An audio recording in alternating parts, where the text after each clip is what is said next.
سر ماں باپ کے حوالے سے ایک سوال ہے، سورہ بنی اسرائیل کی آیت جس میں ماں باپ کو اف تک نہ کہنے کا حکم۔ اب آج کل کے حالات میں میرے سے بھی ہوا ہے یہ کہ والدین سے ہم کہتے ہیں کہ آپ چپ کر کے بیٹھ جائیں، آپ کو نہیں پتا، آپ اس معاملے میں نہ بولیں، تو کیا یہ بھی استغفر اللہ توب الیہ، اللہ تعالیٰ معاف کرے، یہ کبھی بھی الفاظ نہیں استعمال کرنے چاہیے ماں باپ کے لیے۔ اچھا سوال کریں آپ پورا۔ سوال یہی ہے کہ کیا یہ ایسا کہنا بھی ان آیات کی خلاف ورزی ہے؟ سرکار یہ سب سے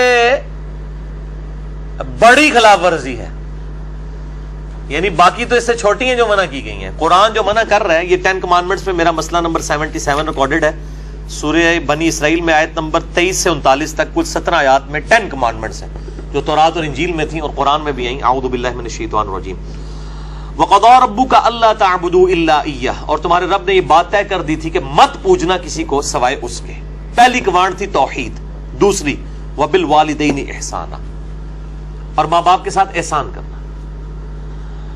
قرآن حکیم میں کم از کم 4 مقامات پہ توحید کے فوراً بعد اللہ تعالیٰ نے ماں باپ کا ذکر کیا، اور اس کا ذروہ سلام ایپیکس یہ ہے سورہ بنی اسرائیل، اس سے زیادہ کہیں نہیں ڈیٹیل آئی ہے اور نہ سینسٹیویٹی کا لیول۔ اما یبلغن عندک الکبر، اگر وہ پہنچ جائیں تمہاری موجودگی میں بڑھاپے کی حالت کو، احدہما او کلاہما، چاہے دونوں میں سے ایک چاہے دونوں۔ وہ صحیح مسلم میں حدیث ہے، آپ صلی اللہ علیہ وآلہ وسلم نے فرمایا کہ برباد ہو جائے وہ شخص جس کو ماں باپ دونوں یا دونوں میں سے کوئی ایک بڑھاپے کی حالت میں ملے اور ان کی خدمت کر کے جنت نہ کما سکے۔ یہ صحیح مسلم میں ہے، مسلم میں تو اتنی ہی ہے، لیکن ترمذی کے اندر اور مستدرک للحاکم میں وہ بڑی ڈیٹیل حدیث ہے کہ آپ صلی اللہ علیہ وآلہ وسلم 3 سیڑھیاں چڑھے، پہلی سیڑھی پہ فرمایا آمین، پھر دوسری پہ آمین، پھر تیسری پہ آمین۔ پوچھا گیا تو آپ فرمایا کہ جبرائیل علیہ السلام آئے تھے، انہوں نے کہا کہ آپ اللہ کے رسول صلی اللہ علیہ وآلہ وسلم میری دعا پہ آمین کہیں کہ برباد ہو جائے وہ شخص جس کے سامنے آپ کا ذکر ہو اور وہ آپ پر درود شریف نہ پڑھے، اللہم صلی علی محمد وعلی آل محمد۔ تو میں نے کہا آمین۔ پھر انہوں نے کہا کہ برباد ہو جائے وہ شخص کہ جس کو ماں باپ یا دونوں یا دونوں میں سے ایک کو بڑھاپے کی حالت ملے، ان کی خدمت کر کے وہ جنت نہ کما سکے، میں نے کہا آمین۔ اور تیسرا، برباد ہو جائے وہ شخص جس کو رمضان کا مہینہ ملے اور وہ اپنی مغفرت نہ کروا سکے، آپ نے فرمایا آمین۔ مختلف طریق میں یہ ترتیب ڈیفرنٹ ہے، بہرحال یہ تینوں باتیں۔ اور مسلم شریف میں اتنے الفاظ ہیں، وہ صحیح مسلم میں کہ برباد ہو جائے وہ شخص جس کو ماں باپ دونوں یا دونوں میں سے ایک بڑھاپے میں ملے اور وہ ان کی خدمت کر کے بخشش نہ کر سکے۔ یہ تو ایک ہے، یہ سائملٹینیس کنٹراسٹ۔ دوسری طرف یہ ہے کہ اگر وہ پہنچ ہی جائیں تمہارے سامنے دونوں یا دونوں میں سے ایک بڑھاپے کی حالت میں، فلا تقل لہما اف، ان کو اف تک بھی مت کہنا۔ اف کی ٹرانسلیشن پنجابی میں ہو سکتی ہے ہاں۔ یہ آپ کہہ رہے ہیں کہ جی تسی یہ کہو جو چپ کر کے بیٹھے رہو، تانوں نہیں پتا، یہ تے اللہ دے بندے ہو، یہ تے گال ہے، اللہ دے نزدیک تو اتنی بڑی یہ چیز ہے۔ اللہ تو کہہ رہا ہے کجروی سے یہ بھی نہیں کہنا ہو، یعنی وہ بات کر رہے ہو اور آپ ان کو صرف اتنا رسپانس کرتے ہیں، بس ایویں لگا ہوئے، یہ بھی نہیں، جملہ بھی نہیں بولتے، آپ کہتے ہیں ہاں تاک لے، یہ بھی، یہ اس کو منع کیا گیا ہے، وہ تو بہت بڑی بات ہے۔ ان کو اف تک بھی مت کہنا، ولا تنہرہما، اور ان کو مت جھڑکنا، وقل لہما قولا کریما، اور بات بڑی نرمی سے ان کے ساتھ کرنا، واخفض لہما جناح الذل من الرحمہ، اور اپنے عاجزی کے ساتھ کندھے جھکا کے رکھنا ان کے سامنے۔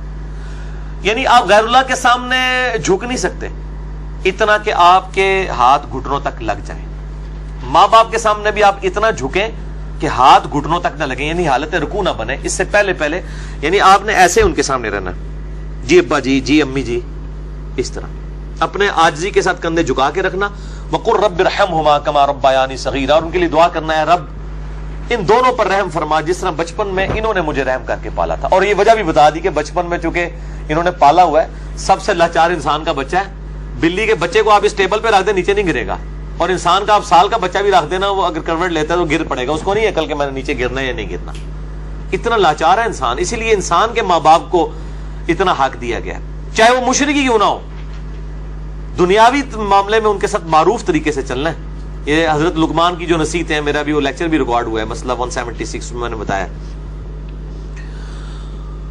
ربکم اعلم بما فی نفوسکم، یہ آپ کی بات کا جواب آ رہا ہے، تمہارا رب خوب جانتا ہے جو تمہارے جی میں ہے۔ ان تکونوا صالحین، اگر تم نیکوکار ہو، اچھے ہو، یعنی تمہاری عادت نہیں ہے بدتمیزی کرنے کی، کبھی کبھار کوئی تھوڑا سا سکپ آف لینگویج یا سلپ آف ٹنگ ہو جاتی ہے، فَإِنَّهُ كَانَ لِلْأَوَّابِينَ غَفُورًا، تو پھر بے شک اللہ تعالیٰ توبہ کرنے والوں کی توبہ کو قبول کرتا ہے. یعنی عادی مجرم نہ ہو. ان تکونوا صالحین، اگر تم عادی مجرم نہیں ہو، عام حالت میں تمہارا بڑا اچھا ایٹیچیوڈ ہے، کبھی کوئی اسٹیٹ آف مائنڈ ایسی تھی کہ کوئی بات غلط نکل گئی، فوراً توبہ کرو. توبہ اللہ سے بھی کرنی ہے، ان سے بھی معافی مانگنی ہے، اللہ تعالیٰ معاف کر دے گا. لیکن یہ معاملہ بہت سینسٹیو ہے نا جی. اب دیکھیں کہ ہم دنیاوی معاملات میں بھی، یعنی سوئی گیس کی وجہ سے آپ کو پتا ہے کتنے لوگ ہیں جن کے ساتھ ایشو بنتے ہیں. ہم کتنے وہمیوں کی طرح رات کو چیک کرتے ہیں، یار کوئی یعنی کوئی کہیں پہ پائلٹ کھلا نہ رہ جائے، یا ہیٹر جلتا ہوا نہ چھوڑ دیں پیچھے سے، وہ اگر لوڈ شیڈنگ ہوئی اور پھر گیس آئی تو آپ پتہ کتنے لوگ ہر سال مرتے ہیں. تو کتنی احتیاط کی جاتی ہے. چھوٹے بچوں کے سامنے ماچس لائٹر نہیں رکھا جاتا، تو احتیاط کرتے ہیں. تو آپ دیکھیں اس طرح کے اگر آپ احتیاط ماں باپ کے بارے میں کر رہے ہیں تو شاید سالوں میں کبھی ایک دفعہ ہو، لیکن ہر ہفتے ہی جھڑپ ہو جاتی ہے، یا جب معاملہ ہوتا ہے تب جھڑپ ہو جاتی ہے، تو اس کا مطلب ہے ان تکونوا صالحین نہیں ہے آپ، لہذا آپ کی توبہ بھی کوئی قبول نہیں ہے. توبہ بھی نہیں ہے جب تک کہ ماں باپ صحیح طریقے سے معاف نہ کریں اور اپنی روش صحیح نہ کر لی جائے. تو اس میں یہ بہتر، یہ میں نے بھی دیکھا ہے، مطلب میری بھی ایک بڑی ایکسٹروورٹ نیچر ہے، تو مطلب بعض اوقات ماں باپ کو یعنی ایک بچپنے کی طرف سورہ حج میں آتا ہے کہ اللہ تعالیٰ رذیل عمر تک لٹا دیتا ہے کہ کئی چیزیں جاننے کے بعد کچھ نہ جانے. بوڑھے اور بچے برابر ہوتے ہیں. میری بھی یعنی الحمدللہ دادی ماں کی عمر 90 سال ہو چکی ہے. میں یعنی آج سے 10 سال پہلے دیکھتا ہوں اور اب ان میں کافی فرق آیا. یعنی بالکل بچوں والی آتے ہیں، چھوٹی چھوٹی بات کو مائنڈ کرنا. تو میں اپنے ماں باپ کو بھی سمجھاتا رہتا ہوں، وہ ابھی بھی ان کے ساتھ اسی طرح مقابلہ کر رہے ہوتے ہیں ادب کے دائرے کے اندر. تو میں کہتا ہوں ان کے ساتھ مقابلہ بنتا ہی نہیں ہے. جیسے چھوٹا بچہ تو آپ کو 5 دفعہ پوچھے گا کہ بابا یہ کیا ہے، تو آپ بتائیں گے پیار سے، پھر اس کی بھی آگے سے وہ کیڑے نکالے گا. تو اب وہ کئی بار بھول جاتی ہیں، مجھ سے بار بار پوچھ رہی ہوتی ہیں، تو میرے سامنے یہ آیات ہوتی ہیں نا، تو میں وہ 10 دفعہ ایک بات اگر مجھ سے پوچھتی ہیں نا تو میں 10 بار جواب دیتا ہوں. میں یہ نہیں کہتا میں تو کل بھی دسیا سی، کیونکہ ظاہر ہے کہ اس عمر میں پہنچ کے رذیل عمر میں یہی کچھ ہو جاتا ہے.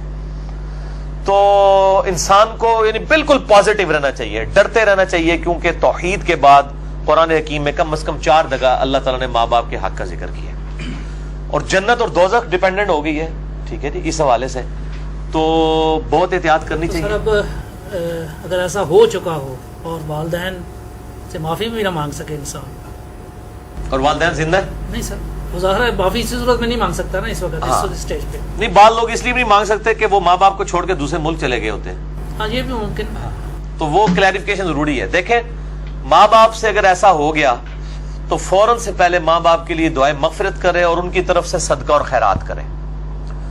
جیسا کہ سنن ابن ماجہ میں حدیث ہے کہ یہ صحیح سند کے ساتھ ہے کہ ایک شخص کے مرنے کے بعد جنت میں کچھ درجے بلند کیے جاتے ہیں. تو پوچھتا ہے اللہ یہ میں نے نیکی نہیں کی تھی، یہ کیوں میرے درجات بلند ہوئے؟ تو اللہ تعالیٰ فرماتا ہے تیری اولاد نے تیرے لیے استغفار کیا تو اس کی وجہ سے ہی تیرے درجات بلند. اولاد تو انویسٹمنٹ ہے. صحیح مسلم میں حدیث ہے کہ مردے کو 3 اعمال کا ثواب ملتا ہے. نمبر 1 صدقہ جاریہ، وہ ملنا بھی چاہیے، اس نے خود کیا. امام بخاری نے بخاری لکھی ہے، ثواب ان کو ملنا چاہیے. میری اب ویڈیوز ریکارڈ ہو رہی ہیں، میرے مرنے کے بعد بھی لوگ دیکھیں گے، اس کا ثواب مجھے ملنا چاہیے، کیونکہ میں نے الحمدللہ اس پہ محنت کر کے اللہ کے لیے اخلاص کے ساتھ ریکارڈنگ کی ہے.